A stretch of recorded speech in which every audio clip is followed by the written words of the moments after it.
पालिकेतूनही काँग्रेस पायउतार झाली। हे तसं अनपेक्षित नव्हतंच, किंबहुना काँग्रेसजनांनी तशी मानसिकताही ठेवली होती।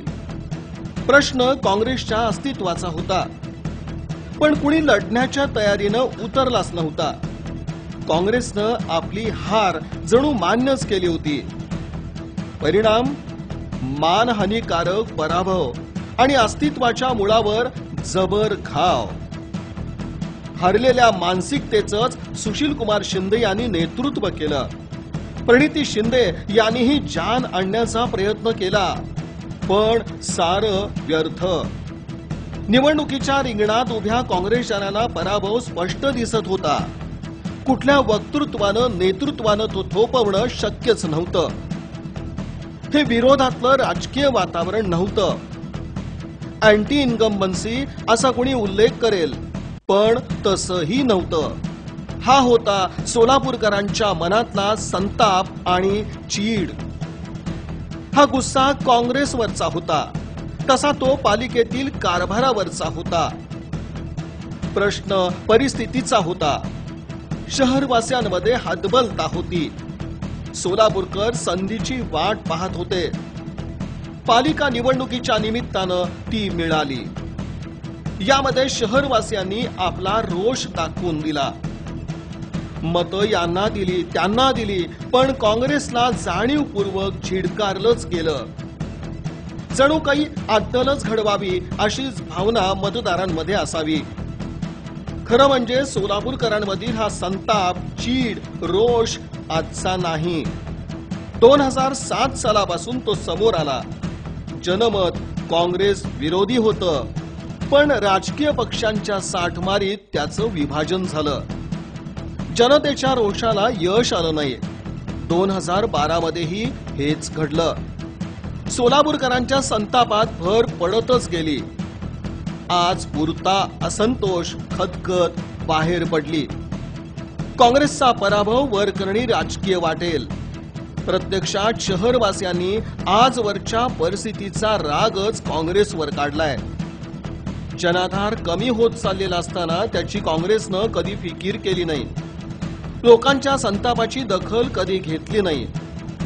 उलट पक्षी सोलापूरकरांना गृहीत धरलं गेलं। त्यांची क्रूर चेष्टाच करण्यात आली। म्हणूनच काँग्रेसच्या आंदोलनात कधी सोलापूरकर दिसलाच नाही।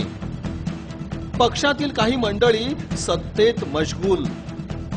शिंदे साहेबांच्या आजूबाजूला खुशकमस्करी आणि तोंड पूजांचा कोंडाळा। प्रणिती शिंदेंची कार्यपद्धती आणि त्यांच्या सोबतचे चमको कारभारी। ही परिस्थिती सोलापूरकर आणि काँग्रेस पक्षाच्या संवादाआड राहिली। इथली नाळ तुटत असताना पालिकेतील कारभारानं शहरवासियांच्या सहनशीलतेचा अंत पाहिला।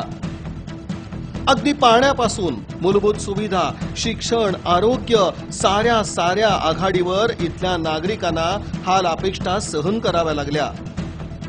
उद्यानांची दुरवस्था झाली, सौंदर्य स्थळं नष्ट झाली, क्रीडांगणं, मोकळ्या जागा संगनमतानं घशात घातल्या गेल्या।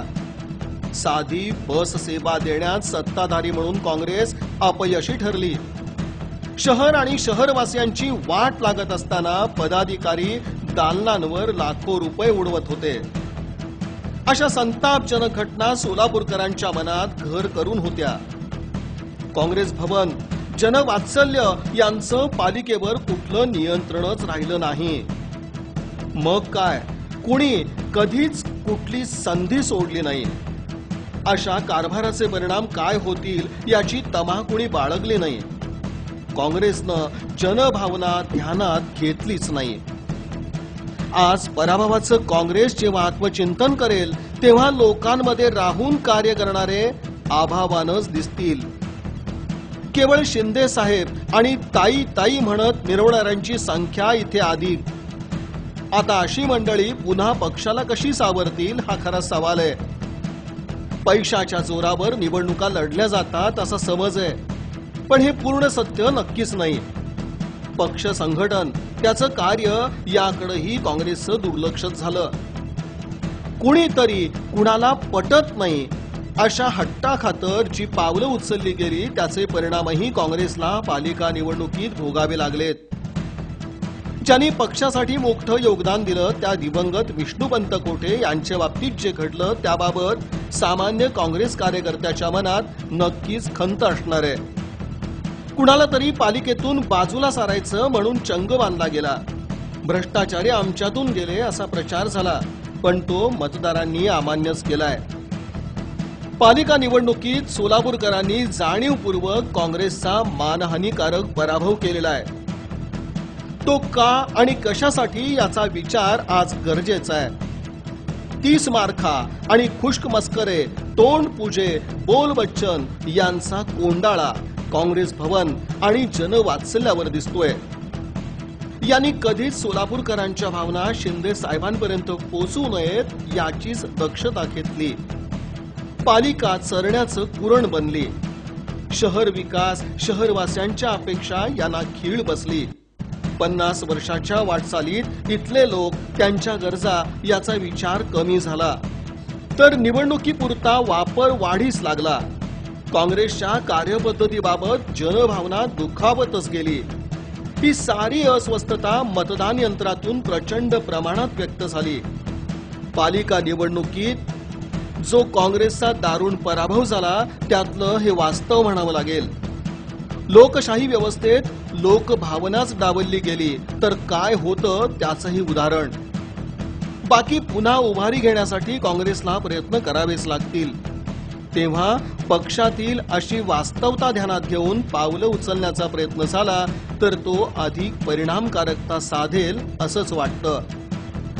काँग्रेसचा शहरवासियांनी केलेला मानहानीकारक पराभव, एकंदरीत त्याची पार्श्वभूमी याविषयी सविस्तर विवेचन केलं होतं वृत्त समन्वयक राजेश कुलकर्णी यांनी.